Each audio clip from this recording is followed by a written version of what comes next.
네, 오늘 성탄절에는 위로와 축복의 사람이라는 제목으로 함께 말씀을 나누도록 하겠습니다.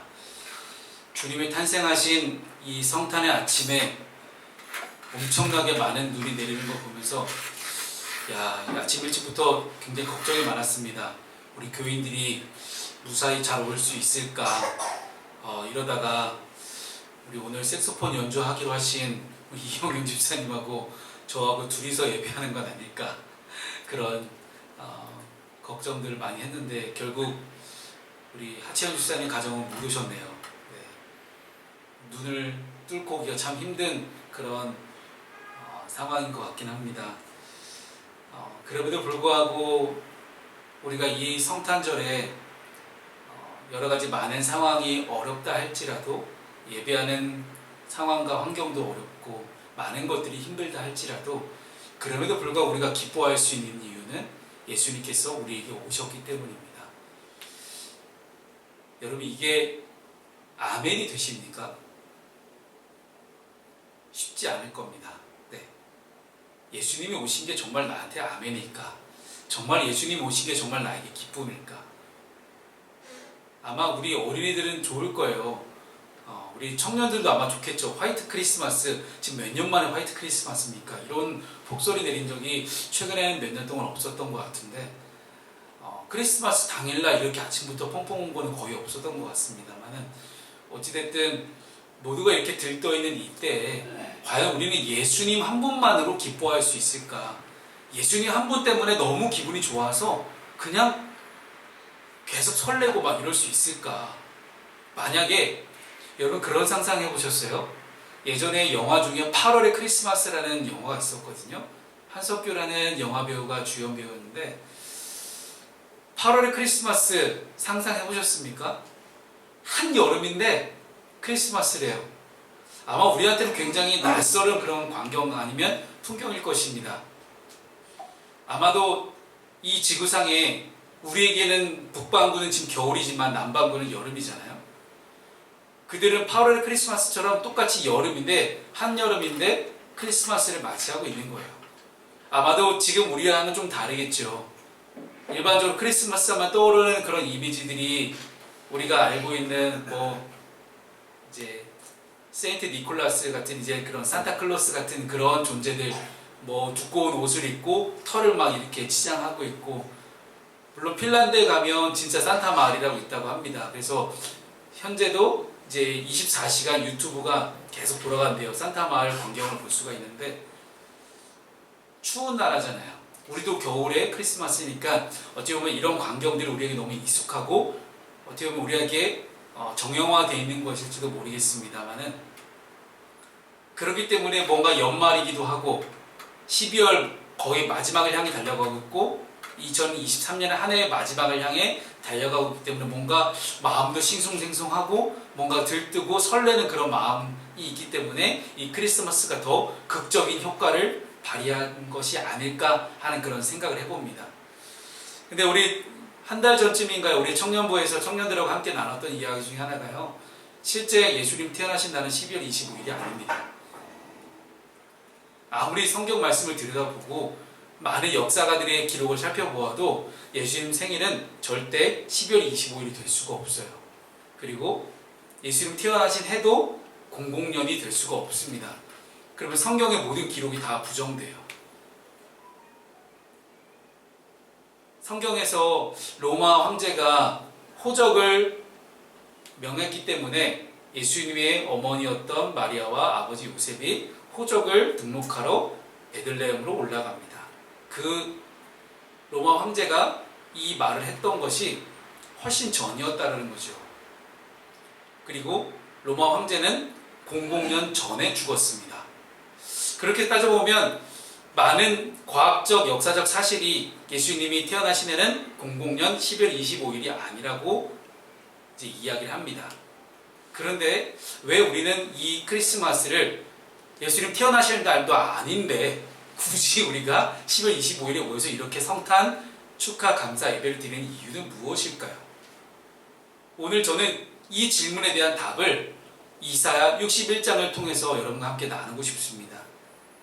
우리 손에 들린 이 성경 말씀은 하나님이 우리에게 보내신 러브레터, 사랑의 편지예요. 하나님은 끊임없이 우리에게 사랑을 고백해 오셨습니다. 창세기 1장 1절부터 쭉 이어지는 모든 성경 말씀은 하나님의 사랑을 담고 있습니다. 이 사랑이 의미하는 바를 우리에게 보다 더 잘 전달하기 위해서 택하신 방법이 자기의 아들 독생자 예수 그리스도를 육신의 옷을 입혀서 내려보내시는 방법이었습니다. 그런데 그냥 내려보내는 게 아니라 여기에다가 이 예수 그리스도에다가 하나님의 속성을 다 집어넣으신 거예요. 하나님의 성품, 하나님의 인격적인 하나님의 모든 속성을 예수 그리스도라는 한 분에게 다 총체적으로 집약시켜서 넣어서 인간 예수로 우리에게 보내셨다는 사실입니다. 따라서 12월 25일 날짜가 중요한 것이 아닙니다. 제가 작년 성탄 예배 때도 말씀드렸던 부분인데요. 우리는 매일매일 매주 주일이 예수님이 오신 성탄절이어야 합니다.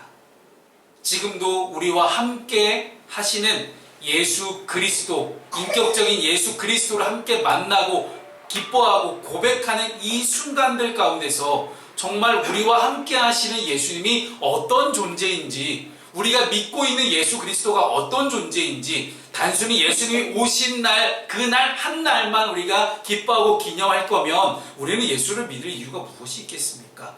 그럼 12월 25일 딱 1년에 하루만 우리가 모여서 자, 우리 교회는 12월 25일만 예배하겠습니다. 그럼 이러면 되죠. 왜 굳이 우리가 매주 주일을 함께 지키고 매일매일 기도하고 말씀 묵상을 할까요? 그 이유는요, 예수님께서 우리에게 오신 명확한 이유가 있기 때문입니다. 예수님은 우리에게 생명과 사랑과 구원을 주시기 위해서 이 땅 가운데 오셨습니다. 그래서 예수 그리스도의 부활을 기뻐하고 기념하기 위해, 감사하기 위해 우리는 주일이라는 날을 특별히 지키고 있는 것이고요. 그 주일에 함께 모여서 예배함으로 공동체가 함께 기념하고 있는 일들을 해나가면서 잊지 않고 예수 그리스도를 내 마음 가운데 담아두는 그런 역할을 하는 것이 바로 주일 예배라면, 이 성탄 감사 예배에는 우리가 무엇을 기억해야 하겠습니까? 예수 그리스도 그 자체, 하나님이 예수 그리스도를 보내신 그 이유 그 자체에 대해서 우리가 함께 고민해보고 함께 묵상해보고 기념하고 내 마음 한 구석에다가 깊이 새겨놓을 수 있기를 소망합니다. 그래서 예수님은 어떤 분인가? 오늘 저는 여러분과 예수님은 위로와 축복의 사람이라는 것들을 분명하게 나누고 싶습니다. 오늘 첫 번째는요, 가난한 자에게 주시는 아름다운 소식을 주시는 분이 예수 그리스도라는 것입니다. 1절의 앞부분까지만 함께 읽어보겠습니다. 시작. 주 여호와의 영이 내게 내리셨으니 이는 여호와께서 내게 기름을 부으사 가난한 자에게 아름다운 소식을 전하게 하려 하심이라. 아멘. 예수님은 갑자기 마태복음 4복음서에 짠 하고 나타나서 그냥 갑자기 오신 분이 아니에요. 이미 구약 성경에 있는 수많은 선지자들이 예수 그리스도의 오심을 예언하고 있습니다. 그 중에 가장 대표적인 말씀이 이사야 61장이에요. 지금 우리가 이사야 선지자를 보고 있잖아요. 이사야 선지자가 지은 이사야서를 함께 읽었는데, 요즘 우리는 어떤 말씀 묵상합니까? 열왕기하 말씀 묵상하고 있잖아요. 요시야 왕 이때가 바로 이사야 선지자가 활동하던 시기입니다. 같은 시기거든요. 그래서 오늘 이사야 말씀을 함께 묵상하는 건 참 좋을 것 같다는 생각이 들었습니다. 이 이사야 선지자가 그렇게 먼 옛날에 요시야 왕이 살고 있던 그 굉장히 몇백 년 전부터 예수님을 예언했는데, 어떤 분이라고 이야기해요? 가난한 자에게 아름다운 소식을 전하는 분이다. 그 소식은 마음이 상한 자, 포로된 자, 갇힌 자에게 고침과 자유와 노임을 선포하는 소식이다 라고 이야기합니다. 메시아께서, 구원자께서, 그리스도라는 분이 그러한 사명을 가지고 이 땅 가운데 오실 거라는 구원의 소식을 우리에게 전하고 있는 겁니다. 그런데 그 아름다운 소식을 받는 자가 먼저는 가난한 자임을 이야기를 해요. 이 가난한 자는 어떤 사람입니까? 문자적으로는 우리 돈이 없는 사람? 물질적으로 어려움 당한 사람? 궁핍한 사람? 뭐 공고한 사람 이렇게 해석할 수도 있겠습니다만은 문자적으로만 본다면 그럴 수 있어요. 그러나 구원의 대상이 돈 없는 사람 혹은 가난하고 힘들고 어려운 사람에게만 국한된 것은 아니라는 거예요. 실제로 주님께서는 공생의 기간 동안 많은 사람들을 병을 고치시고 그리고 많은 기적들을 행하시고 그 수많은 3년 동안의 사역 가운데 가난한 사람만 만나시는 게 아니라 부자들도 만나셨습니다. 그러나 중요한 것은요, 부자들에 비해서 훨씬 더 가난한 이들에게 더 집중하셨고 그 집중했던 사역의 대상지가 바로 갈릴리 바다를 중심으로 하는 그 지역이었다는 것입니다. 왜 갈릴리 지역이었냐면요, 역사적 배경을 조금만 설명드리면 그 당시 갈릴리 지역에서 로마 군대를 향한 반란이 일어났었습니다. 근데 로마 군대가 반란군을 진압하는데 조금 잔혹하게 진압을 했어요. 그 특히나 가장 로마 군대의 폭정이 심했던 지역이 갈릴리 지역이었습니다. 그래서 다른 유대의 총 4개의 지방이 있었는데 4개의 지방 중에서 특히 갈릴리 지역 사람들이 더 힘들고 어렵게 살았고 세금을 더 많이 냈어야만 했고 그리고 그들이 가지고 있는 직업 자체가 거의 대부분 갈릴리 바다에서 물고기를 잡는 그런 직업들이 거의 대부분이었고 예수님의 직업이었던 목수도 그 당시 가장 천한 직업 중에 하나였습니다. 목수, 어부 이런 직업들은 다 낮은 계급에 속했기 때문에 돈벌이가 쉽지는 않았습니다. 즉 갈릴리 지역 사람들은 마음도 가난하고 몸도 가난하고 돈도 없고 정말 힘들고 로마에 없던 압제로부터 가장 힘들었던 사람들이 이 갈릴리 지역 사람이었다는 거예요. 그러나 예수님께서 단순히 그들의 물질적인 풍요만을 해결해주기 위해서 그들을 찾아가셨던 것은 아니었어요. 물론 오병이어를 비롯해서 수많은 물질의 축복의 어떤 기적들을 많이 행하셨지만 예수님께서는 물질적인 가난만을 해결해주기 위해서 가셨던 분이 아니라 원문을 보면 이 가난은 1차적으로는 상처나 억압으로 인해서 고통당하는 자들을 의미합니다. 어떤 로마의 포로된 로마의 식민 지배를 받고 있었던 이스라엘 백성들을 의미하는 것이고 더 궁극적으로는 그들 자신에게서 스스로에게서 나 자신에게서 소망을 찾을 수 없는 그런 사람들이었기 때문에 그들은 계속해서 메시아, 그리스도, 구원자, 다윗과 같은 강력한 왕을 기다리고 있었던 사람들이었습니다. 즉 이것들을 종합해 본다면 곧 예수 그리스도의 오심은 가난한 자에게 허락된 위로와 축복의 메시지입니다. 가난한 자는 심령이 가난한 자라고 분명히 예수님 팔복에서 말씀하시죠. 자신의 죄인됨, 내 힘으로 나 스스로는 내 힘으로는 나 자신에게 소망을 줄 수 없는 존재, 내 힘과 능력으로 내 인생의 문제를 스스로 해결할 수 없는 존재, 그런 소망이 없는 사람에게 소망을 주러 오신 분이 바로 예수 그리스도다 라는 말씀을 이사야 선지자는 이야기하고 있는 것입니다. 누가복음 말씀에 보면 세리가 기도를 하죠. 많은 종교 지도자들은 멋들어지게 하나님이시여 이렇게 기도합니다. 그런데 세리는 저 멀리 서서 감히 눈을 들어서 하늘을 쳐다보지도 못하고 가슴을 치면서 하나님이여 제가 불쌍한 죄인입니다. 그랬더니 예수님이 저 세리의 기도가 참된 기도다라고 말씀합니다. 나는 죄인입니다. 내가 죄인이라는 뜻은 내 인생의 모든 문제를 내가 스스로 해결할 수 없고 내 인생의 소망이 나 자신에게서 나올 수 없는 그러한 상태를 의미합니다. 그런 상태에서 하나님 저는 죄인이오니 주님 저를 불쌍히 여기시고 저를 돌보아 주시고 저를 인도해 주시옵소서 라는 그런 솔직한 고백, 그런 솔직한 고백이 오늘 이 성탄절 아침에 우리에게 필요한 고백이 아닐까 생각합니다. 다시 말해서 가난한 자는요 자신의 죄악됨, 즉 스스로 우리가 노력해서 많은 무거운 짐들을 해결할 수 없는 존재라는 것들을 우리가 하나님께 고백하며 나의 죄의 문제를 해결할 수 있는 분이 오직 하나님이심을 깨닫고 하나님께로 돌아가는 사람, 그런 사람이 바로 가난한 사람이고 그 가난한 사람에게 아름다운 소식을 전하러 오신 빛된 소망을 주러 오신 분이 바로 예수 그리스도라는 사실입니다. 두 번째 말씀을 보겠습니다. 1절의 후반절입니다. 나를 보내사부터 함께 읽습니다. 시작. 나를 보내사 마음이 상한 자를 고치며 포로된 자에게 자유를, 갇힌 자에게 노임을 선포하며. 아멘. 두 번째는 위로와 회복을 주러 오신 분이 바로 우리 예수님이십니다. 가난한 자에게 소망을 주시고 아름다운 소식을 주셨던 이 예수님은 어떤 마음을 주십니까? 나를 보내사 마음이 상한 자를 고치며 포로된 자에게 자유를, 갇힌 자에게 노임을 선포하며 라고 1절 말씀이 끝나고 있습니다. 즉 이 1절의 뒷부분은 예수님의 사명을 이야기하는 장면입니다.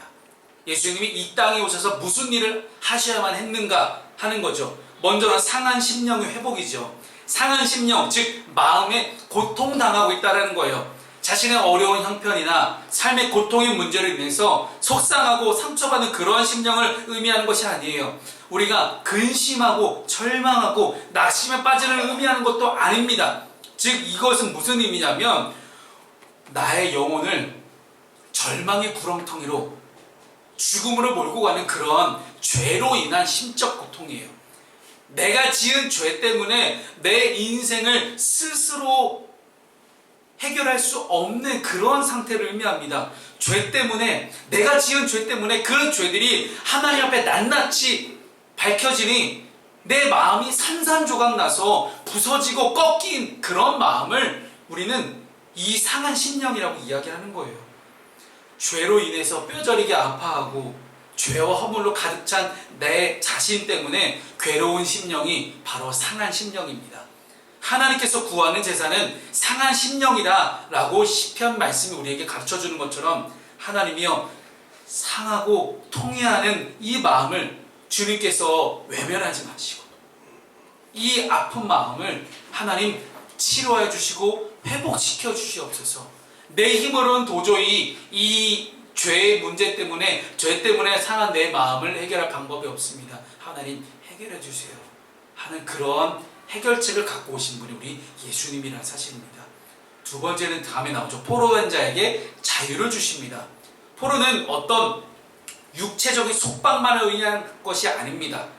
물론 1차적으로는 지금 로마의 식민 지배를 받고 있는 이스라엘을 의미하는 것도 맞지만 본질적으로는 영적인 포로 상태를 의미하는 거예요.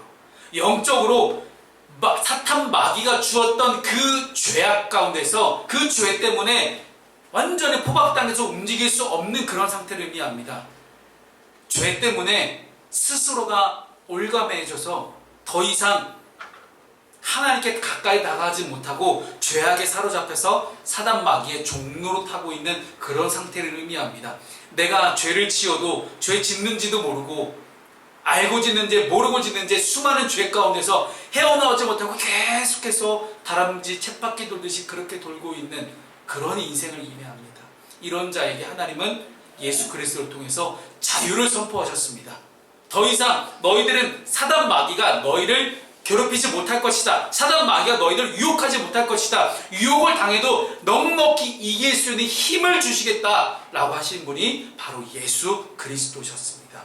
그 다음에 갇힌 자에게 노임을 선포합니다. 물론 포로된 자와 거의 비슷한 말이긴 해요. 포로된 자, 갇힌 자 되게 비슷해 보이지만 갇혀서 자유함이 없는 그래서 포로의 상태보다는 조금 더 폐쇄적이고 더 묶인 것을 더 강조하는 그런 표현처럼 보여집니다.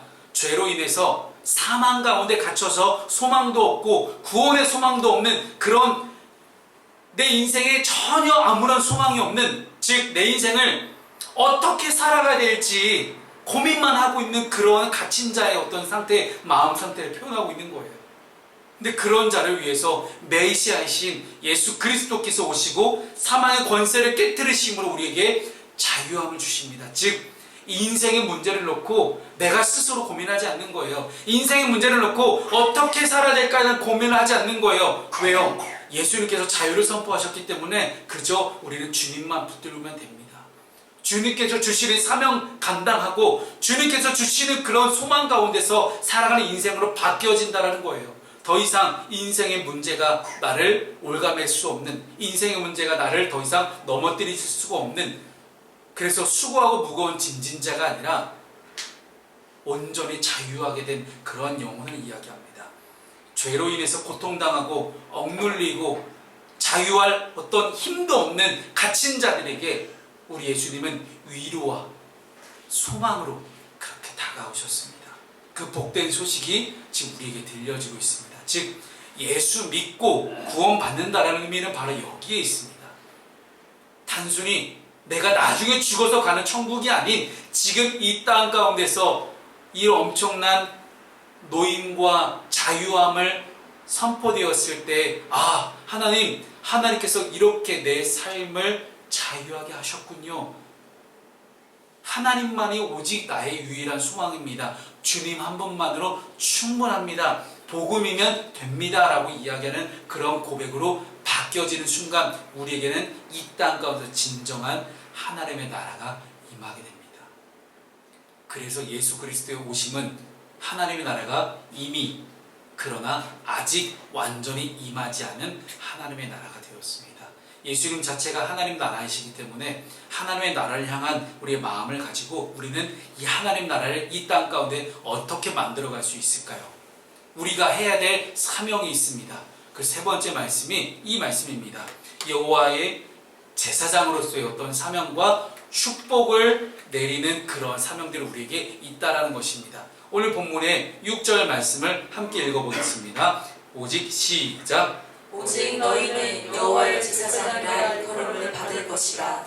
사람들이 너희를 우리 하나님의 봉사자라 할 것이며 너희가 이방 나라들의 재물을 먹으며 그들의 영광을 얻어 자랑할 것이니라. 아멘. 6절 말씀에 하나님이 우리를 향하여, 이스라엘을 향하여 여호와의 제사장이다라고 칭합니다. 하나님께서는 열방 가운데서 이스라엘을 택하셨고 하나님의 백성으로 삼으셨습니다. 하나님께서 이스라엘을 하나님의 택한 백성으로 삼으셨던 이유는 그들만 구원받게 하려는 목적이 아니었어요. 우리가 이 부분을 좀 주목했으면 좋겠습니다. 우리는 제사장 나라입니다. 제사장은 어떤 사람이에요? 제사장만 나 혼자 하나님 잘 믿고 나 혼자 하나님께 제사를 잘 드리고 그래서 내가 제사장만 축복받겠다가 아니에요.